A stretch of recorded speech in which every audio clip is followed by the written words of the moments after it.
Welcome to Pastor's Chat today. Well, I'm back in my office and able to do our chat today, and I trust today's chat as we look at Luke chapter 23, verses 27 through 31 will be a blessing to you.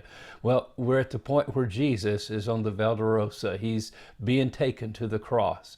Simon, we just talked about, was carrying his cross for him as the crowd followed him. And verse 31 tells us, or verse 27 tells us, and a great multitude of the people followed him, and women who also mourned and lamented him. You remember in this chapter, Luke points out several people that Jesus encounters. That may be a way you can help remember the chapter and the crucifixion of Jesus. First, there was Jesus and Pilate. Then, of course, Jesus was sent to Herod. And then on the way to the cross, you have Simon the Cyrenian. Now you have Jesus and the women of Jerusalem, and we'll talk about them today. And then you'll have on the cross the malefactors, the thieves, one on each side, who die with him. And then also Jesus speaking to his Father, Jesus and his Father, and the chapter ends with Jesus and Joseph of Arimathea. So just a way to remember remember the chapter and think about what happened on the Friday that Jesus was crucified during those 9 hours.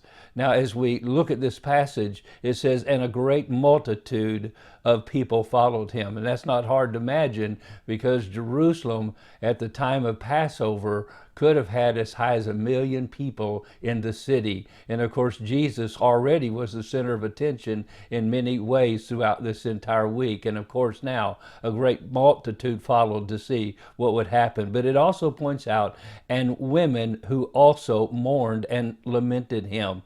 And so this group of women lamented what was happening to Jesus. They were sympathetic of what was going on with Jesus. Now, it's interesting, it's been pointed out that as far as the gospel records are concerned, women were never an enemy of Jesus. You don't find one woman who was an enemy of Jesus through the gospel records, nor was Jesus ever the enemy of womankind.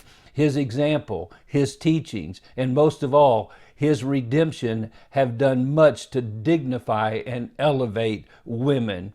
The news of his birth was shared with a Jewish maiden. His death was witnessed by grieving women. The good news of his resurrection was announced first to a woman who had been demon-possessed. And so Jesus very much appreciated their sympathy and used it to teach them and us an important lesson. While they were weeping over the injustice that was being done to him, Jesus was moved with injustice as he looked ahead at the injustice that would be, at the justice that would be done to the nation. In verse 28, but Jesus, turning to them, said, daughters of Jerusalem, do not weep for me, but weep for yourselves and for your children. For indeed the days are coming in which they will say, blessed are the barren, the wombs that never bore, and breasts which never nursed. Then they will begin to say to the mountains, fall on us, and to the hills, cover us.